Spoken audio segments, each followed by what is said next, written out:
The Global Maritime Distress and Safety System, or GMDSS, provides global communication and locating network for mariners with minimum communication knowledge, enabling alerting and search and rescue service.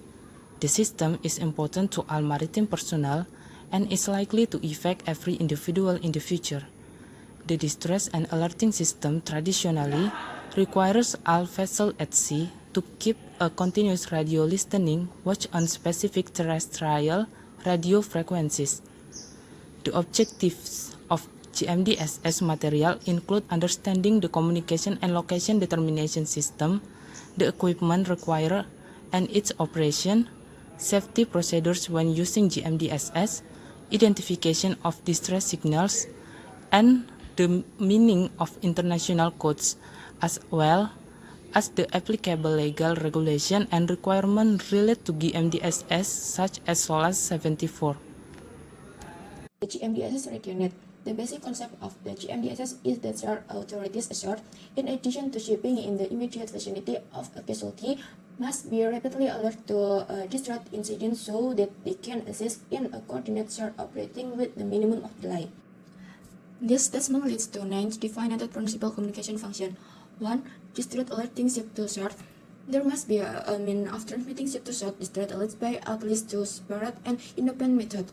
It's using a different radio communication service. 2. Receiving distress alerts ship to ship. 3. Transmitting of receiving distress alerts ship to ship. 4. Transmitting and receiving that coordination communications. 5. Transmitting and receiving on-send communication. 6. Transmitting and receiving location signal. 7. Transmitting and receiving maritime safety information, or MSA. 8. Transmitting and receiving general radio communication from Southwest Radio Network. And 9. Bridge-to-bridge two-way communication.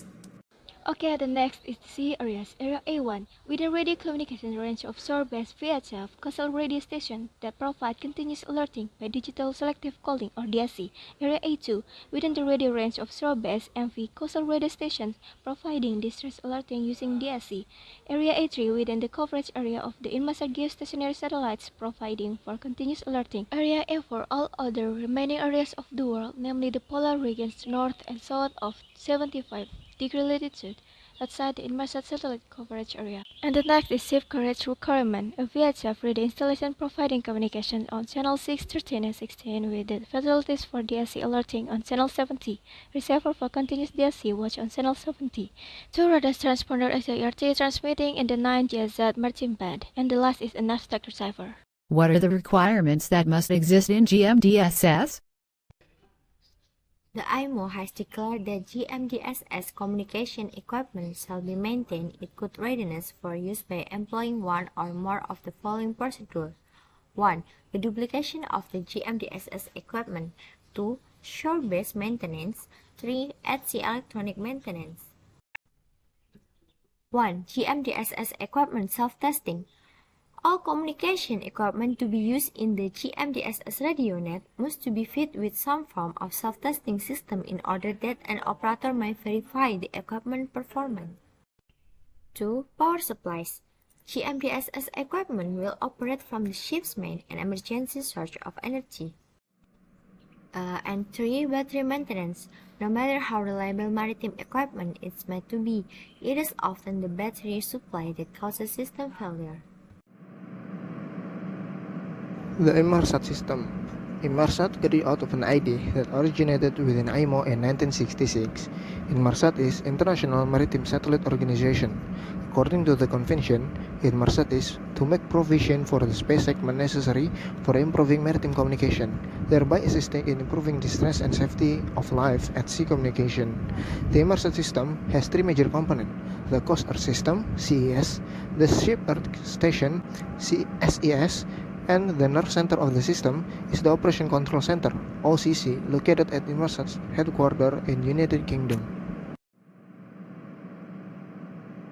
L-band satellite EPI RBS Inmarsat A. L-band satellite EPI RBS operating through the Inmarsat system can be used as a means of alerting by ships operating in this area A1, A2, and A3.